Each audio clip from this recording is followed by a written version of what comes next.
I never saw someone who is dead before. I happened to realize my first time death about my mom. Alikuwa mgonjwa sana, bedridden, but sikujua death ni nini, ugonjwa ni nini. Then akapelekwa Shago.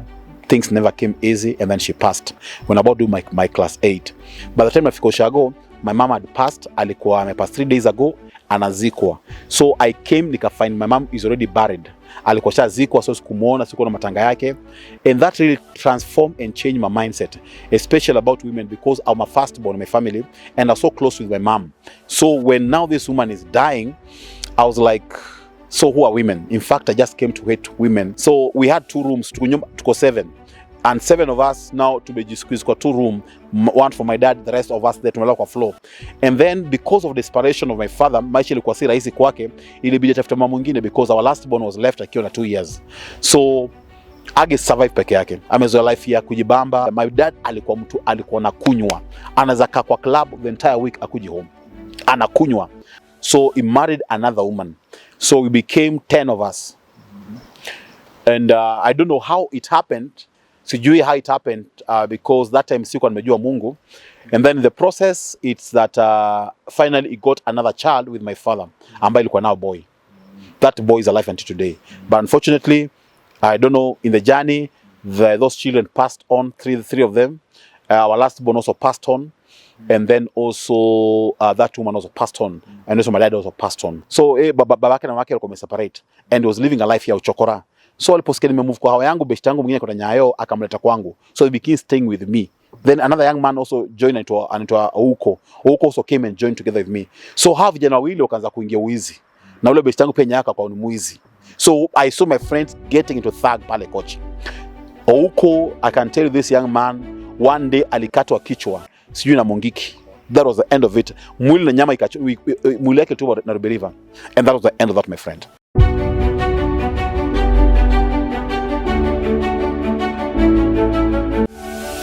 Hello and good morning. Welcome to the Orion Production, the home of inspiration. As we say today, you have an amazing guy, a person who has a good story and is ready to inspire you in whatever that you are doing. Person who is ready to inspire you is the ministry of God. He's going to tell us why he decided to give himself and his life to, why he decided to akaingia kwa maisha ya God, nini ilifanya akakuwa into God. First of all, ataanza kwa kutuambia ni nani na anatoka wapi. Thank you so much. Okay, ni aje? Poa sana. Nafurahia sana kukuhavu kwa the show. Uko welcome sana. Haya, sasa unaweza tuambia life yako before ukue hivi venye uko, your life umegrow wapi, maisha imekuaje kwa ground? Utuambie ndio uweze kumsemonyana watch pale, uweze kumueducate na uweze kumpatia hope in life, because so many people wame lose hope in the society right now venye vitu ziko juu. Mtu ame give up, amesema by the way sitakuwa like you. Tumekuita kwa show because nimesikia story yako ni fiti, penye umegrow na penye sasa umefika ni story poa sana. Okay, thank you so much. Yeah, naitwa Pastor Ron. Yeah, nimeokoka, Yesu ni Bwana. Niko na story, niko na testimony ya kushare about my life. It has been not an easy journey, but nashukuru Mungu mahali amenifikisha. I happened that I was born in Mathare. Yeah, in the Mathare number 10. Hapo nilizaliwa. And happened that my parents walikuwa watu wa business. So we grow in Mathare. We are 7 of us, 7 children. From Mathare we moved to a place called Gomongo. Gomongo, this is Kasarani constituency. Tukamove Kasarani, we stayed there in Gomongo for a while, and then my parents were busy doing business hapa na pale. And then out of that life, my dad alikuwa ni mtu anapenda raha, anapenda maisha ya kujibamba sana. He used to go to club. Those days when I was still a small kid, alikuwa anazoea kwenda kwa club inaitwa Skyways. Skyways was a club just next to Mukuru. Mukuru iko Dandora phase 5. So no, Mukuru iko phase 5 Dandora, dumping site Dandora. So our place, there was just a Nairobi River in across, and then our place, and then that other side is Mukuru. And then hapa kuna kadam kanaitwa Kware, whereby kulikuwa na maji imejaa. I think it used to kutoa mawe kitambo. So that's what we used to live that life. And then now our business was in a place called Korogosho. So just neighbor Korogosho, so that's why my parent does business. Alafu tunaweza kuinteract na our school in Korogosho primary school that time, Nikishi coach. So in the process, when I was doing my class 8, my mom passed. Alikufa, alikuwa mgonjwa, some illness. I never saw someone who is dead before. I happened to realize first time death about my mom. Alikuwa mgonjwa sana, bedridden, but sikujua death ni nini, ugonjwa ni nini. Then akapelekwa Ushago. Things never came easy, and then she passed when I about do my class 8. So the day that she was being buried is the day that I traveled from. I was sent to come and look for money from a business. My dad had a small rooms up a coach ambazo ame rent. So when I came to collect rent, the day I was traveling back, kumbe I left Ushago, and then she passed. And then those days I got a mobile, so sikupigiwa simu, sikuambiwa whatever happened. So I was to travel back on Saturday. So when I travel Friday night on Saturday, so kabla nifike, kumbe alikuwa nazikwa. So I don't know how it happened, nikapanda basi wrong. So nilipanda bus wrong, that basi kanipeleka kuingine, and then I had to wait again because basi ni moja, unaingoja jioni nirudishe back to a place where I can connect to Ushago. By the time nafika Ushago, my mom had passed, alikuwa amepass 3 days ago, anazikwa. So I came, nika find my mom is already buried. Alikuwa shazikwa, so sikumuona, sikuona matanga yake. And that really transformed and changed my mindset, especially about women, because I'm a firstborn in my family and I'm so close with my mom. So when now this woman is dying, I was like, so who are women? In fact, I just came to hate women. I think I nilikuwa traumatized with whatever happened at death, because as a firstborn close to your mom, and she's no longer there, she's a hardworking woman, a breadwinner. We are now 7 of us. My dad is a drunkard. I don't know where to face. I don't know who to talk to. And then things turn upside down. Even going to school was never easy. It was now a struggling life. We used to have a very comfortable life, having everything at home. Tumepewa kila kitu tunahitaji na my mom. My mom was a working woman, living home around 4 a.m., coming at night there. He was running an hotel. So things were very good. I was given everything when I was going to school. But now life imekuwa upside down. Things never became easy after his death. Tukaanza kustruggle na life. Tukamove pale Gomongo, tukaenda kuishi nao coach. Tuko na nyumba za mabati, za matope hapo kwa coach. Tukaanza kuishi maisha coach. In my life sikuwahi kunywa what we call, hii nasikianga ni strong tea. Ni mama aliniambia ni dawa. So after her death, now I have to take what we call dawa as now tea. Now there's no lunch. Now in the evening, the meal that you could afford to eat ilikuwa ni kichwa ya mbuta. Hiyo ndio kwa food ambao unaweza afford kukula. Kama utakula sukuma kule kichwa mbuta ilikuwa ni around 20 bob. Mtakula kichwa mbuta ndio mkule supper as a family. So umezoea life ambayo iko na abundance, umeingia kwa life ambayo hakuna chochote, na umeingia sio ni ghetto. So we had 2 rooms, tuko 7. And 7 of us now tumejisqueeze kwa 2 room, one for my dad, the rest of us there tumelala kwa floor. And then because of desperation of my father, maisha ilikuwa si rahisi kwake, ilibidi tafuta mama mwingine, because our last born was left akiwa na 2 years. So age survive peke yake, amezoea life ya kujibamba, he doesn't know what to do. So he had to think of how he can get another woman to marry. Now in the journey of that, she met another woman who was married, but she was only giving birth to wasichana. Now, she was married in Western. So in the Western culture, if you don't have a boy child, wewe ni hiyo ni abomination, you are outcast. So bonaka alimwacha, akamfukuza. After kufukuzwa, and then now is meeting a man also ambaye ko desperate. The wife is dead, he has 7 children, na huyu ako na wasichana 3.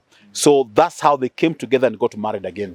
So your father married tuseme mwanamke mwenye alikuwa ameshafia, a widower. Yes, and yes, that widower alikuwa outcast. No, the woman akwa widow.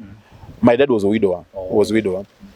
So mama wangu alikuwa amekufa, but he married a woman ambaye alikuwa amefukuzwa kwa marriage yake because she was giving birth to baby girl. And the man was expecting her to give birth to baby boy.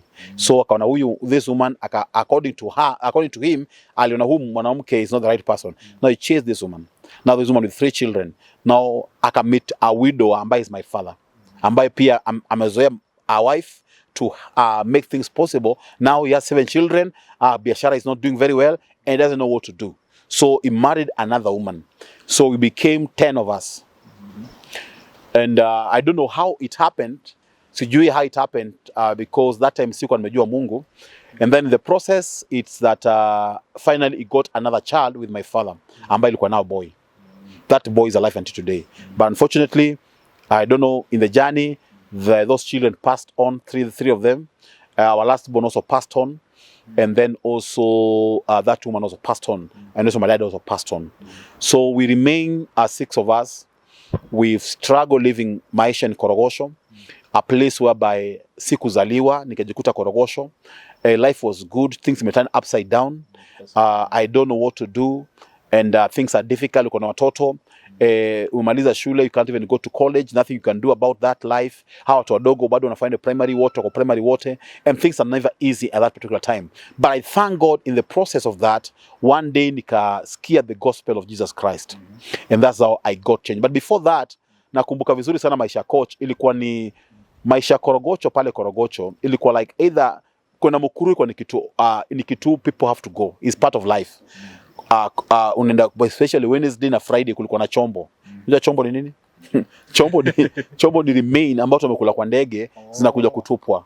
So those one ni chombo. So chombo you have to cross over, uende Mukuru kule, tafuta chombo, hizo cheese, butter, whatever is made from the aeroplane, zimetupwa kule Dandora dumping site, mnaziokota, mnakuja, mnafry that life. So it was a life whereby you have to find yourself ukue chokora, uende huko tafute chakula huko ndo survive. It's normal. Na hakuna maisha teenager alikuwa na survive kama msichana umalize class 8 kwa hujapata ball. Ama ufike 16 years, no. It was abnormal. Something must be wrong with you because it was a system that operated within the slum.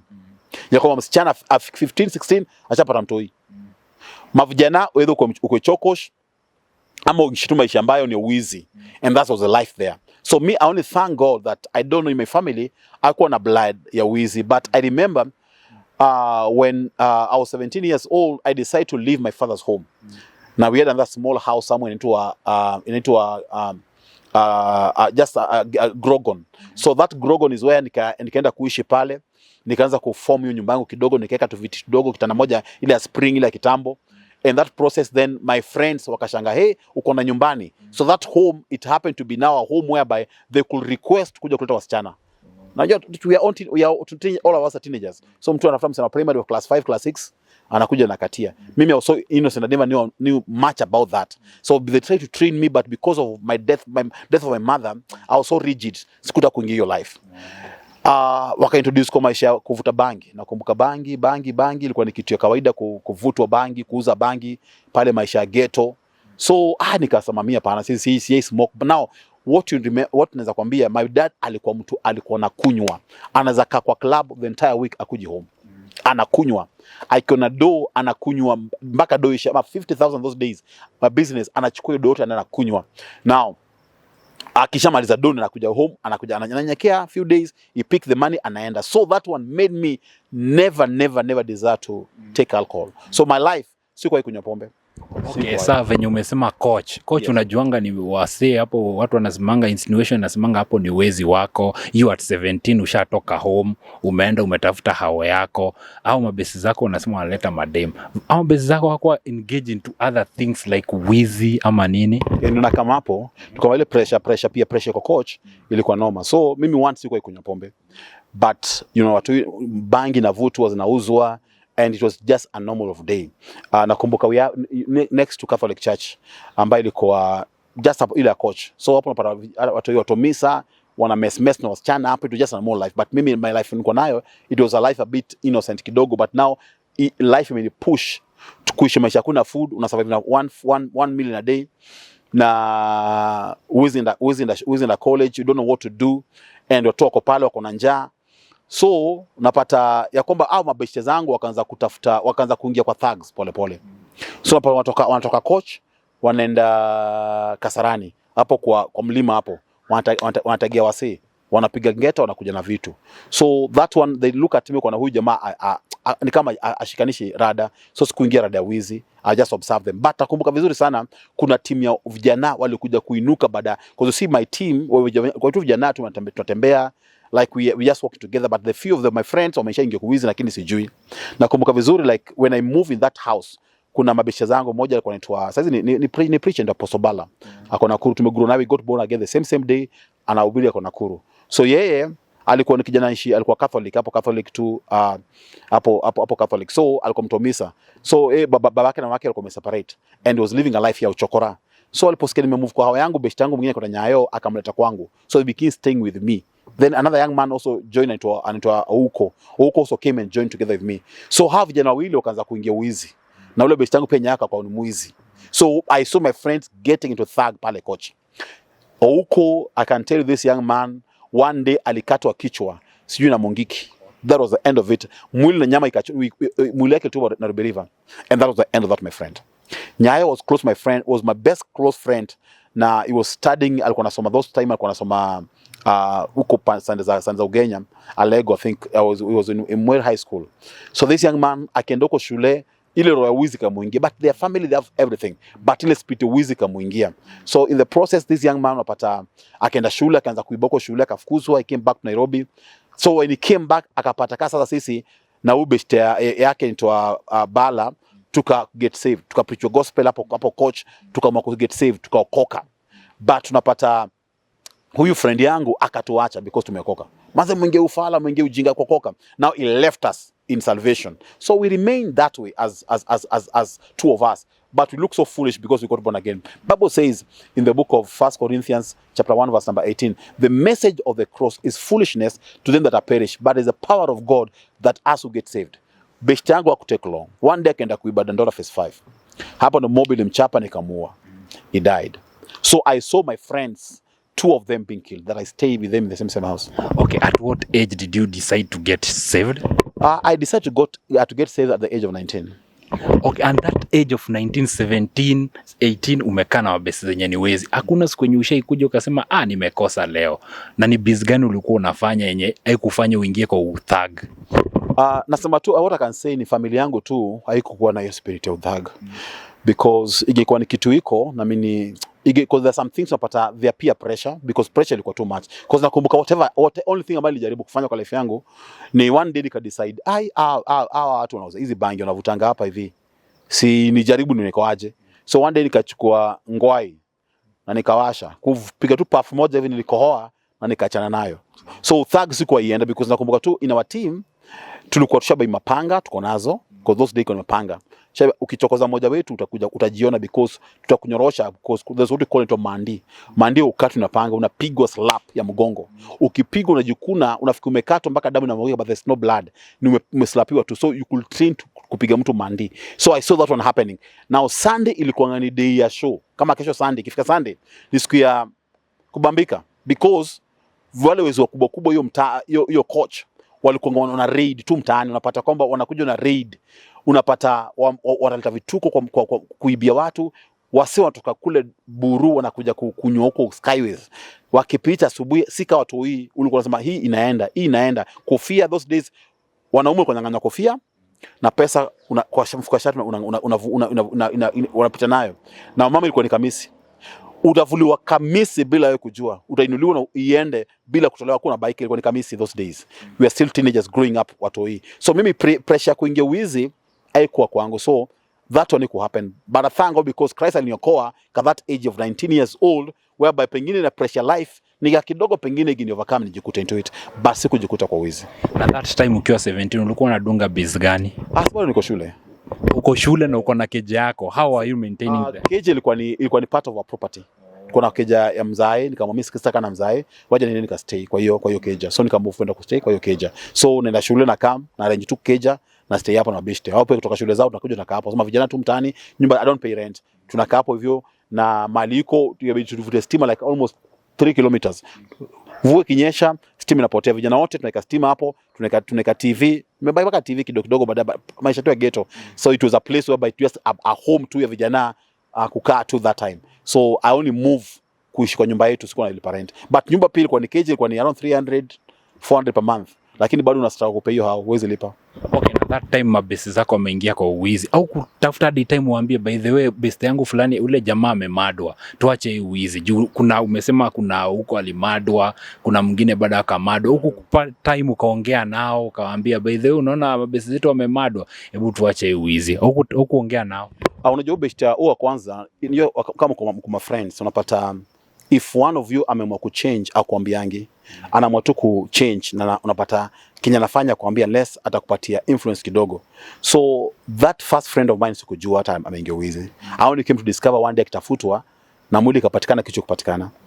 Wa pili at least nilijua because shule alikuwa ametoka hiyo shule na tunasleep pamoja akikama kai kuona kwangu.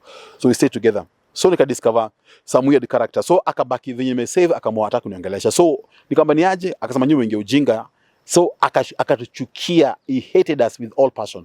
So unapata that moment wakati uko saved, unapata kwanza wewe mwenyewe uko isolated because umacha ile team. It happened. Patama team ya thugs hizi, pata vijana makauzi. Mmoja akiamua kusave, unapata the rest wanakuwa against, either uliwe ama ufanye whatever. So sisi the two of us tulikuwa tume isolatiwa. We try to tell him that this is the right way, kasema nyinyi mazee mwingie ujinga. So hiyo ujinga tuliingia, hakutaka kuingia. That's what happened.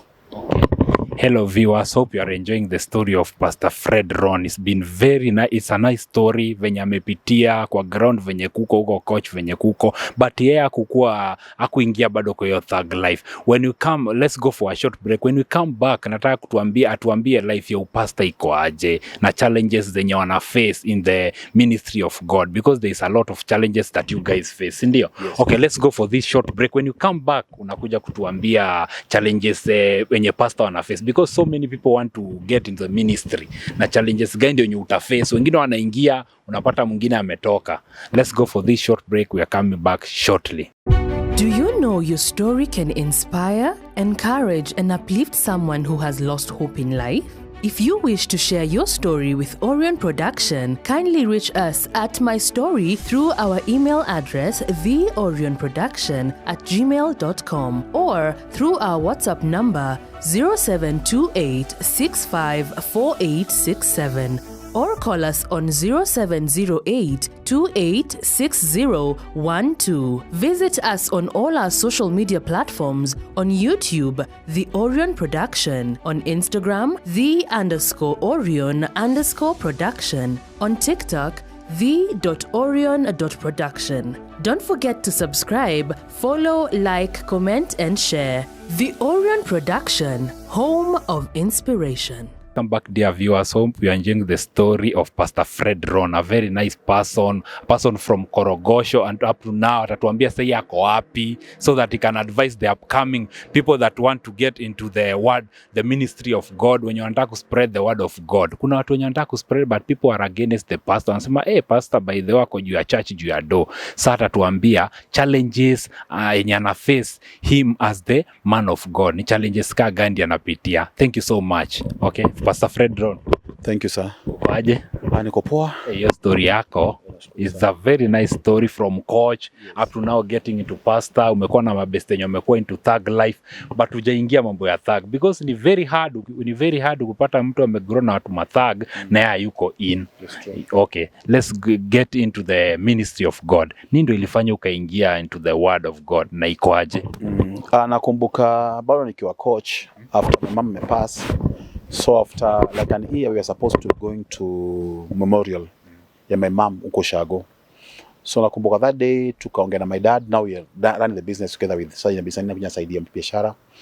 And biashara ilikuwa gani by the way? Kupika mandazi. In fact coach mzima kutoka mandazi ni kwetu. So tutakwenda wakina kwa supply mandazi hapo coach manzi kwa julikana mtaa yote kwa nje tu ghetto maisha ghetto mnajuana ganyi wote. So place kulikuwa mandazi kwa ni kwetu. Kwa hiyo utakwenda kwa mandazi ndio kwa Mjaluo. Utapata mandazi kwa Mjaka. So it was known at a place of kwa Mjaka, Mjaluo, mandazi Mjaluo. They were very good. So also now from there I also inherit the capacity of business. Nikaanza kupika hizo mandazi. After my mama passed, dada akanifanyia biashara. So I get into business. God akaanza kunibless at the teenage. Waba sasa nasaidia kwa biashara kidogo and also make money to sustain my family. At least ikaanza kwa better. So bado hiyo busy iko sahi. Haiko. Ndio sana tutoka coach kitambo sana. We left coach. So our transition is that one day I think when ilikuwa to travel to Shago kwa na kuja sa memory ya my mom. Now tuko na my dad, we need to travel. So akaniambia tuna travel jioni. So hiyo jioni nikaenda kuomba bag kwa beshte yangu anaitwa Manu. So alikuwa anasoma Isile High School. Anisema bag yake ni travel line in Shago. So kwenda kwa Manu kumitisha bag, nikapata wana share na P. Lawrence. P. Lawrence was already a pastor. He was just a minister. kwa chache Tumaini ya coach. So the two of them walipata a conviction. God amewacall, God amewapatia a burden kuweza kureach vijana mtaani na kushare the gospel. So when I went to visit them, ndio walikuwa na meet the first fellowship, the two of them, kwa nyumba ya Ekenemanu na George. So when I went to visit them, wakaniambia manze, kuna good news, Jesus anakupenda. So sijaisikia gospel before. Jesus anakupenda, alikufa sababu ya life yako, you can transform your life, you can change, you can accept him, umpe life yako. Nikashanga, I know how you used to love your mom and your mom is no more. So unasikia kuna mtu anakupenda, najua ni nani hiyo. So I was hearing about Christ for the first time. Nikasema kama kumtu anipenda, simi nimkubali, nimuaccept. So that's day I stayed there, nikaombe wokovu, and then my friend huyo ambaye pia alikuwa ameingia wizi anaitwa Bala pia kuja kunitafuta. We used to work together with him kwa hiyo biashara. So pia kuja kunitafuta, akasikia the same gospel. That the same day, how that's how I got born again. We got born again. Sisi tuliokoka, Mungu akatufeel the same day na tukaanza kuserve God just after getting born again. Ndio kuna wale Bible sema many are called but few are chosen. I can say among the few that us, Mungu alituchagua na alijua our destiny before hata tubadilishe. Because kama Bala kwa shaingia pia uwizi, amekuwa chokora, amekuwa sijui nini. Today is a big preacher like me. And so that day nika get saved. My dad akanitafuta anipati, yeye akasafiri akaenda na nika get born again. The following day nika travel kwenda Ushago. Kwa basi nikasikia about the gospel again. Nikaokoka tena kwa basi because I was now excited about this gospel. And that's how my journey kaanza. Nikaanza kuserve God. Pole ka discover niko na gift ya worship. Nikaanza kuitwa kwa my event kidogo lead worship, and now I grow my ministry of worship until now nimekuwa nikigrow kwa as a worshipper. Then life ilikuwa very hard pale coach. Life imekuwa very hard, na kwa hiyo life ya coach ni life ilikuwa ngumu, mpaka life inakupatia pressure, mpaka ujui watu wako wengi mpaka kwa hiyo life ya coach unajikuta manze una story nyingine, unajikuta mpaka umemari.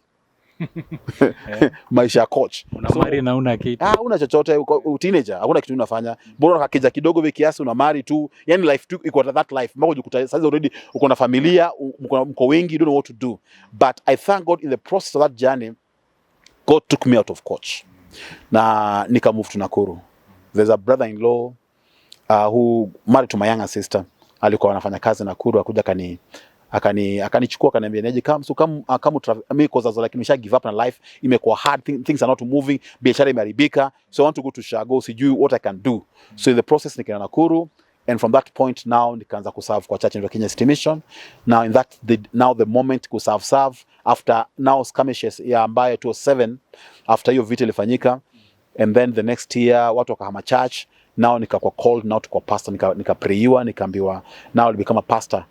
Nililia because nashangaa mimi nakuaje pastor, but nikaambia God nipatie sign, umeniita kwa pastor, 3 signs, and God is always faithful, and he gave me through signs akapprove ameniita kwa ministry kwa pastor. At my teenage age I was like still again how to become a pastor. Nikaambiwa utakuwa pastor na utaweza kuwa pastor hata wa youth na kila mtu kwa church, and that's how God approved my calling. So imekuwa journey from coach. Okay, those 3 signs zenye God alikupea ni kama gani? And nakumbuka vizuri the pastor ambaye alikuwa previous before ni join church, hiyo church like alikuwa ni pastor ako very famous sana, anajulikana sana tao, like jina yake ni kubwa sana, but kwa church yetu ako na influence kubwa sana kwa hiyo church. Like unapata youths wako wengi wanamjua kila mahali, ni kala now talk about Apostle T for example, who is now known community young people in this country. So unapata like ako na hiyo influence, but kwa church unapata ako na a lot of influence kwa church. So ask God, if you give me this assignment, I want to see this church growing. I want to do this, I want to do a kesha. Na hiyo ni first sign. Hii kesha Mungu ataka uleta watu. Pia tufanye meeting hapa church ambayo sasa ni local, si event ya concert, church kesha prayer ni watu wakam. Na kama nilipanga kesha na pastor alikuwa kutoka Nairobi, ndio pastor William Omole, one of my mentor. So tukipanga hiyo kesha, nakumbuka nikaenda home saa bado kabachelor, ni receive guest, nimpeleke kwa hao, nimprepare food akuje akule, and then nimetoka kwa meeting. So in the process ikifika saa 2 my senior pastor ni Pastor Chris Okumu akanipigia simu. For the first time alita Pastor Ron. Nikashanga kwani because I'll just use like youth leader Ron, Ivo, Fred, there's no nothing like pastor. Kwa nikashanga ni mimi, akaniambia kuja, watu wamejaa. I went for that church, it'll be by 9. Church ilikuwa imejaa to the capacity mpaka iko overflow. So by 9. mpaka nikashangaa, and that was a prayer kesha. We prayed until morning na Mungu akadhihirika kwa hiyo kesha. That was the first sign. The second sign, I did a 3 days revival meeting. Ika fruitful. The last meeting I did was a meeting like a worship concert, and they were successful. Niko na church within 3 months. Church ambayo ilibaki na watu less than 10 imesha grow to what almost now 80 plus after skirmishes. So God was able to affirm to me that I want you to serve me. I want you to dedicate yourself to do ministry. And that day nika discover that God has called me in the pastoral ministry. Baada hapo nikajipeleka Bible school. I paid for my Bible school, nikaingia Bible school. Nikaanza for training. Okay, unapata wase wengi wana get into ministry because of dough. Unapata machachi ziko kibao, wako hapo wana preach, but people are just there because of dough. Unasema kama challenges gani ndio pastor wanapitia from the society kama gani? Yeah, ningependa kuambia watu wale wanisikiza ya kwamba pastoral is a call. Pastoral huzijiita. Okay, kuna 3 type of pastors. Kuna pastor wamejiita, kuna pastor wameitwa na watu wengine, na kuna pastor wameitwa na Mungu. Let me explain. Unapata msee amejaribu kutafuta life, amependa masomo, haija work, job, things haija work. So akafikiria pastoral kwa pastor ni njia rahisi, because hiyo sio unasema do, utahubiri upate sadaka, watakupatia do. So kuna watu wanaingia ministry wakiexpect watahubiri wapate pesa, wanafikiri ni rahisi. Na watu hiyo inakuwa ni ministry kwa timing. We can able to mention some umesikia ministry fulani ilivuma, leo usikiange tena, because hiyo pastor aliingia pale akidhania kwamba ataingia ministry apate do, na kumbe ministry ni call, sio hiyo. And then kuna msee anaangalia maybe Jeff anakamsempoa, anakamseneza fanya ministry, anaweza kuwa associate pastor wangu, anaweza kuwa bodyguard, anaweza kuwa worship leader. So namwambia kwanza leo nataka ukue pia pastor, na mfanya kwa pastor. So is only a pastor within the branch ambayo na lead ama mbali memtuma. So huyu is man-made pastor. Nobody else, even the kingdom makumbu kujua. You just known with the local church. Lakini sasa kuna wale watu Mungu amewaita. Wale ambao Mungu ameita huwezi ukakimbia call. Unakimbia call kama Jonah, Mungu anakurudisha back. Okay, unajua kama pastor pia ni human being. Yes. Challenges gani ushaipitia yenye unasema hujaisahau venye uli get yourself into the spread word of God? Ni challenges gani ndio ulipitia? Kitu gani, critic gani ushaipitia mpaka unasemanga we jamaa amenichukua vibaya kama gani? Challenges za ministers ziko mingi. Kwa ministry si rahisi. Nimesema Mungu akikuita na Mungu atadhibitisha mwito wako. God will affirm your calling because it's a process. Now challenges nakwambia ziko mingi, because maybe as a young pastor unashanga like wewe kijana mdogo, how are you getting saved? Hapa nje unakwaje born again? Like you see those, because when you are anointed, Mungu akuanoint, una track blessings na troubles. Unajikuta sometimes trials, temptations ziko mingi. Haya, unajikuta sometimes unapata life imekuwa very difficult, wakati Mungu anakuandaa, Mungu anakuprepare kwa ministry. Yeah. So sometimes ushajikuta ile life imekuwa difficult ya kuserve God, ya kwamba hakuna, because as tulipokoka tuliingizwa ku serve God, kutumikia Mungu, prayer, fasting, karura, katoloni, ni kuomba kutafuta Mungu. So unapata sometimes life imekuwa so difficult for you mpaka ujue the way forward. So siku moja life icha kwa ngumu mpaka nasema mimi sasa maisha imekuwa hivi, like I don't know what I can do with this life. Mpaka unasikia give up na hii life, wache salvation uende kwa world. So one day ushajikuta mpaka umejikuta life imekuwa hard, umekuta kwa barabara una kasichana kanapita, na msichana ni aje utakuwa kumkatia. Ni aje watu mtaani kumbongesha like. Alafu anasema nakwambia, are you a pastor? So see that automatically ina revealing ya kwamba Mungu amekuita. Mimi nimekuwa ile situation, najua like God amekuita mpaka uwezi ingia club kwa comfortable, because what identify wewe, there's something different in you. So challenges, I can say challenges, nimepitia challenges mob sana sometimes, especially when you're growing and hauna mtu amekuhold vizuri kwa hii life ya salvation, and hauna job unafanya maana, na okay, kuna watu ambao wengine walianza waka compromise, because kuna watu wamecompromise, either wametafuta njia zingine, wameingia njia za ukora za kunyang'anya watu, kubia wasei ama kulaiti watu kwa one or the other. For them msana drive gari kubwa, msene anavitu kadhaa, but in real sense kuna shortcut ametafuta, but in real sense you can be tempted because utakuwa kama wao. But imekuwa very not easy kungoja Mungu mpaka afungue njia zako. So life iko very difficult. Kwanza nimevuna kuru, hauna job ya maana, maisha imekuwa very difficult. Una serve God, unaimba, Mungu anaonekana, unafanya event, watu wanabarikiwa sana, lakini you go back hauna food. unalala njaa, hauna chakula, hauna transport, umeenda mahali kuminister, hauna transport ya kuweza kwenda mahali. But itakutake tu kuwa faithful na God, because God who has called you is faithful to bless you. Ukivumilia pale, with the time I've seen God begin opening doors. Unasikia amekufungulia mlango, amekupatia opportunity, unaweza mali mtu appreciate by the end of the day, because as the ministry I do, there's no any price tag, because hawezi lipisha mse. Kutamali kwenda kuhubiri, jiandae kuwa na fare kwa mfuko. Usipopewa jibebe. Usiwe kwambia tu nimekuja hapa, hapana. I believe where God amekuita atakuprovide. Lakini usikue pale bado ni kwa watu kuanza kusumbua watu na kuona watu pesa. I do events, hii kuna event inakuja kubwa sana ya worship next month November. Na event ambayo inakuja mara mingi God anakommission tu watu friends who will able to support event. Like now saizi niko Embakasi. I do ministry in Embakasi, niko GCC Tasia, na ministry yangu inaitwa Wadap Ministries. Na we are now turning 8 in the ministry, 8 years in the ministry. Na hiyo ijakuwa rahisi, because I know God had put a call in me na amekuwa faithful every time and again. So no matter how things are difficult, unapata God commission wase wanza kusupport. Like I've shared my testimony, unapata mtu anambia kuna event and I'm kusupport one or the other. So that's what we depend. Kada I've called friends who have come to support the event konayo. And we depend on that. You can do that event, umalize event kute hata bopa una, but what give me joy ni kwamba hao watu walikuja pale wakakutana Mungu, Mungu akabariki. I may not even stand that inaweza kosa kwenda kwa madhabahu juu na hata ni ubiri ama niimbe, but naona watu wamekuja kugather waka worship God na Mungu akabariki. So in the same way, huyo Mungu ambaye tunamtumikia is a faithful God. So my encouragement kwa vijana or anybody who is serving God there, it may take long, but delay is not denial. Mungu upeana, God will provide. Na ame transform. Like maisha coach, ukiangalia maisha coach, ilikuwa maisha ambayo hauna future, hauna hope. Vijana wanauliwa kila siku, unamka asubuhi maiti kwa barabara. Mmoja ameangushwa. Timu walinuka baada yetu kwa vijana wabaya, wa kwanza kuna bunduki, na kumbuka vijana wote mtaani wote. Wakanua bunduki mpaka unashangaa alma thugs kubwa sana tao wapi wakienda kuiba. But like today all of them waliuliwa. Waliangushwa.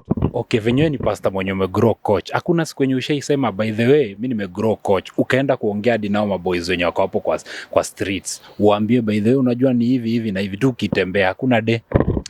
Yeah, tumepanga events kadhaa coach. Kuna wase kadhaa najua coach ambaye bado wako coach, ambao we still partner in one or the other. Ile shida mtaani ya ghetto iko hivi, ni ile situation ya so kiena wizi ni spirit. Inatoka from generation moja to another generation. So but generation ambayo iko coach size wengi ni watu jui, because it has taken more than now 15 years since toke coach, naona. So ukitaka kwenda coach saizi lazima pia umejipanga, but at least we share testimony. There are some people still in coach ambayo najua some of them do ministry in coach that sometimes we lie together with them. Kwa sababu kupanga kufanya crusade, lakini kama baada some event something happened, ukasikia kumeibo si church gani, so bado kuna kauoga, but still I reached few individual, some who knows me, they look at my testimony and say surely God can transform somebody from ghetto to become a minister and now live a life that is different from where you are. So I've seen God akitransform, na bado still niko na bado ya coach, because nimeona there are some pastors I know, like one of my brother ambaye tuko naye anaitwa George, Pastor George, tumeserve naye. George bado anafanya ministry coach mpaka sasa hivi. Yeye tuko naye, akona familia yake hapa, just maniba hapa Embakasi, but he still go to coach kwenda ku feed the needy one, kwenda ku be the vulnerable, ku make sure akona program ya kuweza ku take care of the needy back pale coach. So kuna wala tunapata to God anapea dimension tofauti. Sijakuwa na burden so much going back to coach, but I still allies wale wana coach, because I always say nikiangalia maisha yangu I say Father ulipitisha hapa kuniandaa today, umenipatia burden ya watu kufanya ministry. I've been doing high school ministry, colleges ministry, and I mostly inspiration and mentorship through experience nimepitia kwa maisha ya kutokuwa na chochote. So no matter how things are difficult life today, one thing I know, Mungu anaweza badilisha maisha ya mtu, anaweza kupatia maisha poa, anaweza change testimony yako, na unaweza preserve, unajipreserve tu, ungoje tu Mungu, na in the appointed time atakupea kila kitu unahitaji. Kama si God leo hii sige kama inakaa. The image, the look I have is because God transformed my life. If I show you my photo nikiwa coach, hautaamini.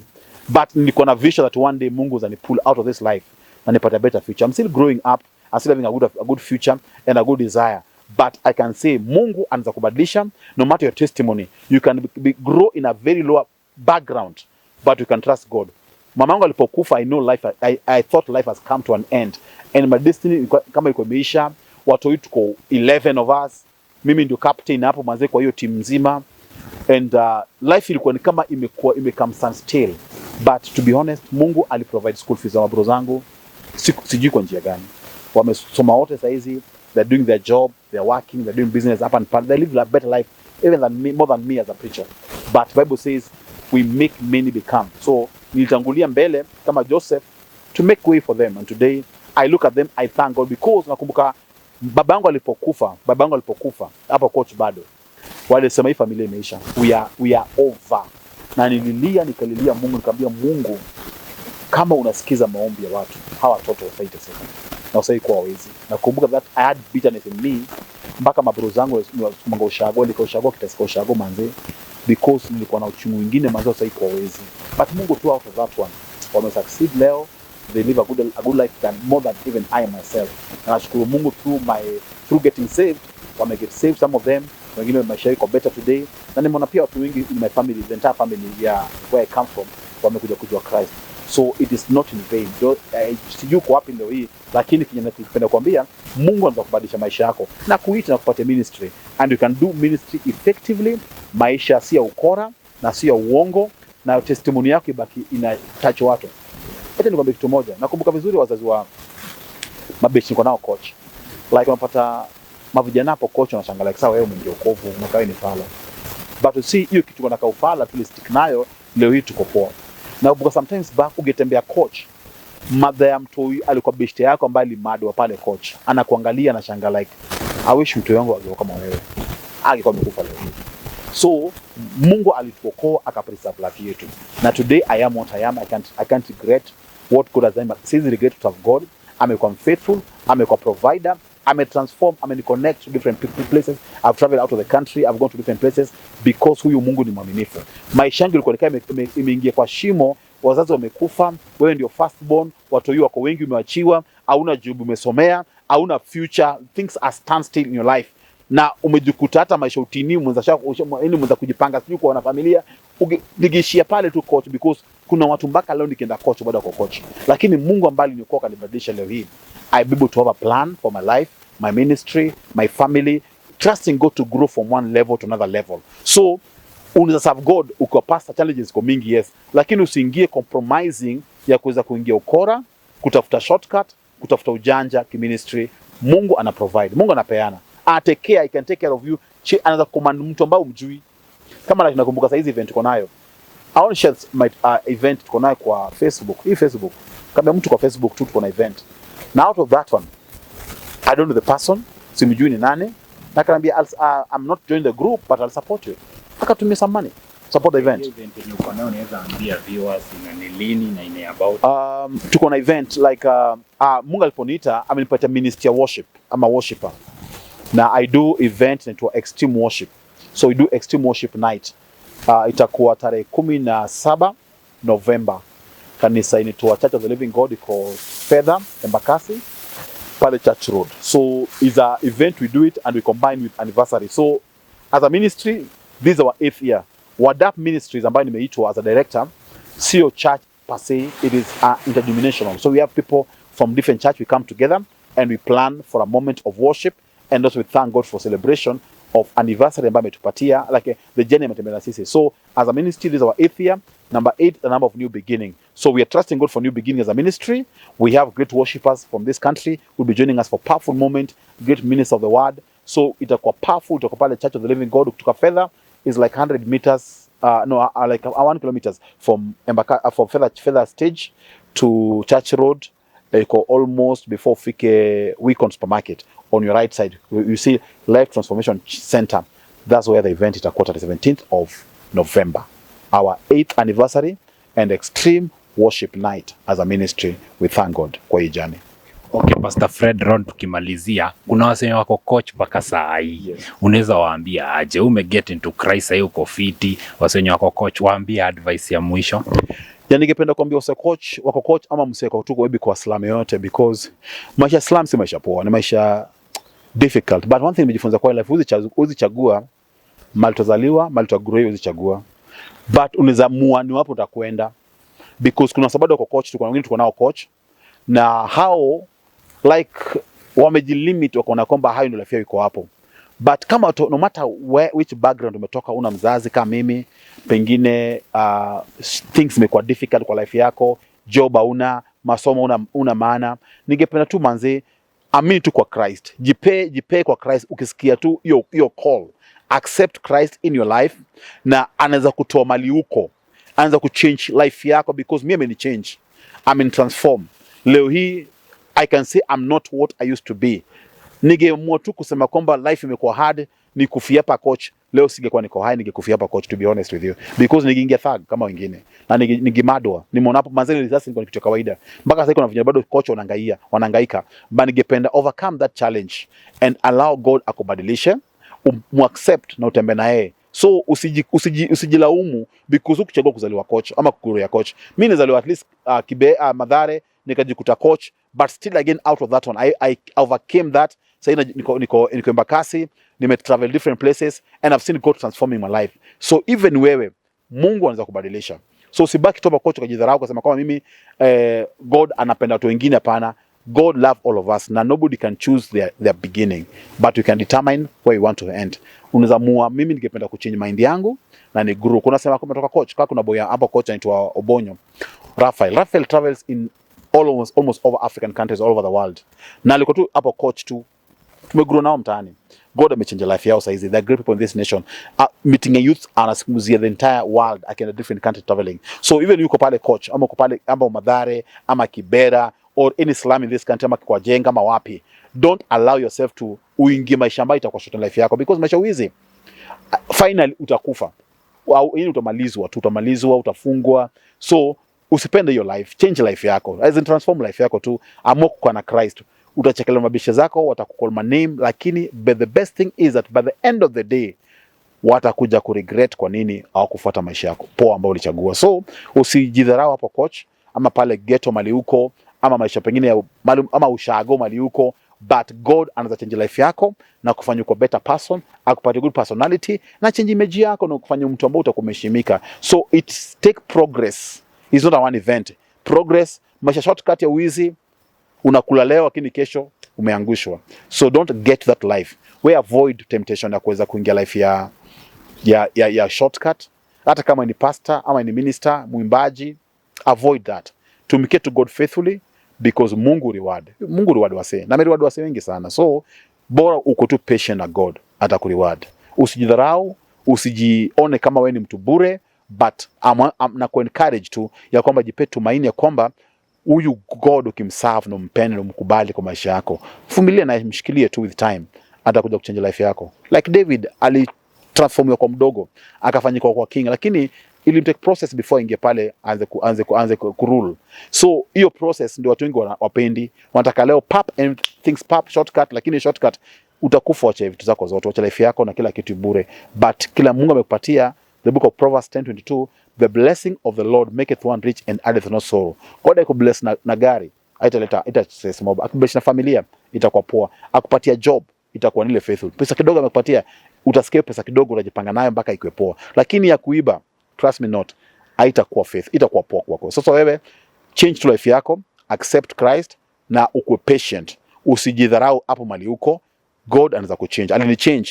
Leo niko kile ambacho niko leo hii, and I can testify to everybody else, because testimony yangu nobody is believe. Nimeka coach, nimeguru ya coach na nimechange leo hii kwa hiyo maisha slam, maisha manzi tough tu kabisa. Ni life nyingine manzi, the best mkate mzakula ni ya nyona, ile reject ya factory ndio mnakula kichwa mbuta. Zaini life ni life nyingine tu, yani ngumu, yani hata ujui what next, but out of that today nimeona God kwa life yangu. Yes. Thank you so much Pastor Fred Ron. Story yako imekuwa very inspirational, from coach mpaka sasa hivi penye huko umefika. Hii ni pasi mkubwa sana. Hope umepatia watu wenye wame give up hope, wenye pia wanataka kuingia kwa ministry, hope wamekuget. Asante sana. Okay, asante. Do you know your story can inspire, encourage and uplift someone who has lost hope in life? If you wish to share your story with Orion Production, kindly reach us at My Story through our email address theorionproduction@gmail.com or through our WhatsApp number 0728654867. or call us on 0708 286012. Visit us on all our social media platforms: on YouTube, The Orion Production; on Instagram, _Orion_production; on TikTok, the.orion.production. Don't forget to subscribe, follow, like, comment, and share. The Orion Production, home of inspiration.